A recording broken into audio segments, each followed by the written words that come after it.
Algumas pessoas comentaram sobre vídeos anteriores nos quais eu critico a mentalidade esquerdista, como o Estado grande, o Estado gordo, ele infantiliza as pessoas, ele torna pessoas que deveriam ser adultos autônomos, que tinham plena capacidade de ser um adulto autônomo, numa perene criança infantilizada para sempre dependente do Estado, dependente da família. E isso é a natureza do Estado socialista, uma vez que ele diminui a capacidade da população, da sociedade de criar empreendimentos e, portanto, oportunidades nas quais as pessoas poderão se autossustentar com empregos ou com empreendimentos e coisas do tipo. Uh, Algumas pessoas me perguntaram qual seria a solução, uma solução prática, porque você fala muito de teoria, é muito bonito de ouvir, mas soluções práticas. Me dá uma solução prática para eu ser mais adulto, mais autônomo, para eu suportar as variações, eu viver como um capitalista num país socialista. Me dê um exemplo de como eu posso fazer isso. Muitas pessoas me pedem isso. Eu tive uma ideia que eu chamo de a sua vida em modo de emergência. É uma ferramenta que eu vou propor para vocês e talvez seja útil. Depois vocês me dizem, vejam com calma o vídeo e depois, caso vocês tenham interesse, comentem aí embaixo para eu saber o que vocês acharam, se acharam bacana, se acharam ridículo, enfim. Tem tudo a ver com o nosso estudo já da mente anticapitalista, do von Mises, e da mente esquerdista, do Dr. Lyle Rossiter. Então vamos lá, eu fiz aqui um esqueminha. A sua vida em modo de emergência. Eu fiz um exemplo aqui, vamos chamar isso de os gastos do João. O que o João gasta para manter a sua casa? Eu coloquei aqui gastos regulares do João. Então aqui a gente vai detalhar os gastos de um mês normal da vida do João. O João ele tem um plano de internet de 40 mega, ele paga R$ 150 por esse plano.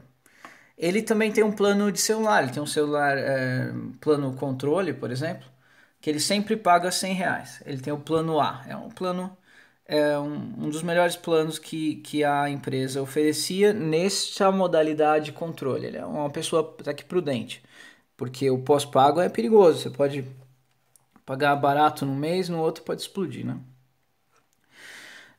O João ele gasta R$ 400 de supermercado para sustentar a sua casa. Ele compra os produtos que, segundo os meios as possibilidades dele financeira, a gente consideraria primeira linha. O melhor que ele pode pagar, ele compra R$ 400. Ele compra as carnes, o arroz, os pães, os biscoitos, enfim, tudo que a família dele precisa. R$ 400 ele gasta. Ele paga a academia, paga R$ 80. Ele faz academia e ele paga R$ 80. E ele tem TV paga para a filhinha dele assistir o Cartoon Network, essas coisas. Ele paga R$ 100 por mês. Total de gastos regulares do João, nesse exemplo simples aqui, R$ 830, certo? O que eu chamo de modo de emergência? É o seguinte, a esposa do João, a Paula, ela trabalha e ele também trabalha e eles ganham, cada um ganha, sei lá, R$ 1.000, R$ 1.500, uma renda mensal de R$ 3.000, eles mantêm com uma certa facilidade os gastos regulares e ainda pagam o aluguelzinho deles de R$ 700, vamos supor. É um exemplo, né? O que acontece? Este mês, a Paula, esposa do João, foi mandada embora. E agora? A renda dele foi diminuída pela metade. Isso que eu chamo de emergência. Um imprevisto terrível que causa um prejuízo que vocês não esperavam na vida. Seja uma perda do emprego, algo terrível aconteceu. O que fazer? O que eu chamo de a sua vida em modo de emergência. O João vai neste mês aplicar, ele vai acionar, vai ligar o modo de emergência da vidinha dele, da esposa e da filha. Como funciona esse modo de emergência? A vida do João, da Paula e da filhinha vai piorar. Mas veja bem como vai ser. A internet, que o João pagava 40 mega, ele vai diminuir o plano para 10 mega, R$ 50. De 150 para R$ 50. O celular, ele vai trocar do plano A para o plano B, R$ 50. O supermercado que ele comprava R$ 400, ele vai trocar dos produtos de primeira linha para produtos de segunda linha, R$ 200. Eles vão comer, vai ser assim, durante esse período que está no modo de emergência, eles vão comer ovo, vão comer fruta, vão comer coisa que é barato, entendeu? Em vez de comprar, em vez de comprar biscoito para a menina vai comer banana, maçã, é o que dá para comer. Se comprava traquinas, vai comprar negrito, como diria o Nando Moura. Vai comer marilã, entendeu? É isso. Ele vai economizar R$ 200 nas compras. A academia, o João cortou. R$ 0 ele vai gastar na academia. Ele vai correr com a esposa e vai fazer exercícios em casa. Vai fazer, sei lá, 50 flexões de braço, 50 abdominais. Vai fazer em casa enquanto ele não pode pagar a academia.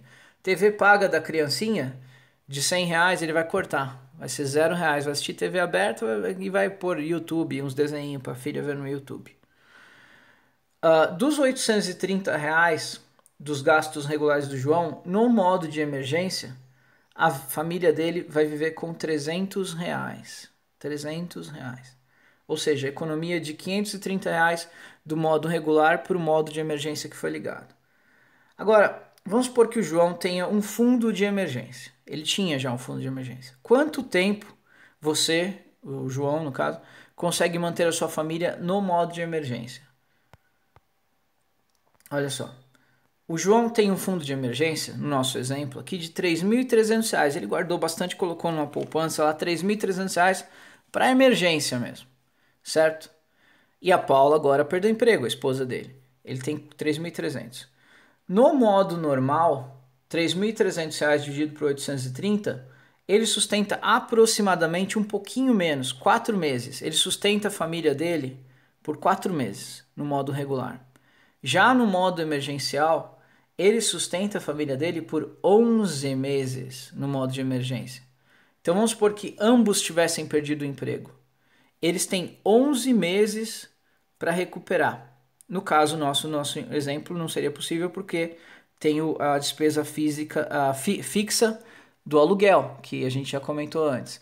Mas o aluguel a gente colocou de fora porque não tem como mudar no fundo. Nesse exemplo particular aqui, por exemplo, ele poderia, se ele paga R$ 1.000 de aluguel, ele poderia alugar uma casa de R$ 500. Enfim, para tudo existe uma forma de adequar ao modo de emergência. Mas então, esse é o tipo de exemplo, esse é o tipo de mentalidade, de estratégia que vai ao encontro daquilo que a gente afirma nos nossos estudos. Fala sobre autonomia, sobre não ser dependente dos outros, sobre não esperar esmolas do Estado, embora a gente sabe que muitas pessoas precisam de um atendimento emergencial, precisam de ajuda, sim. Os imprevistos, eles acontecem para todos. E o Estado está aí para isso também, para ajudar quem precisa. Mas nós como adultos, nós temos a responsabilidade de nos tornarmos cada vez mais autônomos. Nós cristãos, nós dependemos sempre de Deus, estamos sempre orando, pedindo ajuda, mas é orar e trabalhar, né? Nós temos que fazer a nossa parte. E os ateus, que tem muita gente, muitos, vocês não acreditariam na quantidade de ateus que assistem esse canal. Os ateus, eles mais ainda precisam criar esse espírito de autonomia, de autossuficiência, porque eles não acreditam que Deus possa ajudá-los, então eles não têm para quem orar e tudo mais. Aliás, são todos muito bem-vindos aqui. Então, esse é um exemplo de a sua vida em modo de emergência. Espero que vocês tenham gostado, espero que seja útil até para alguém. Você pode, inclusive, sentar com a sua esposa aí, ou se você mora sozinho, pegar um caderno, fazer como eu fiz aqui, bolar, falar, minha vida é essa, custa tanto. Você não precisa aplicar o modo de emergência, você precisa descobrir como se ativa o modo de emergência. Se você quiser aplicar, aplique. Você fala, vamos ligar o modo de emergência por uns 2, 3 meses para a gente poder fazer uma viagem, poder trocar um carro, entendeu? É uma possibilidade que você tem. Você é capaz de criar um modo de emergência para sua vida? Você tem um plano B? Você tem um plano de fuga? Você tem um fundo de emergência? Quantos meses o seu fundo de emergência é capaz de sustentar a sua família? São todas coisas que nós, como conservadores, capitalistas, temos que ter em mente, porque nós buscamos cada vez mais sermos autônomos, independentes, pessoas que não dependem das benesses do Estado.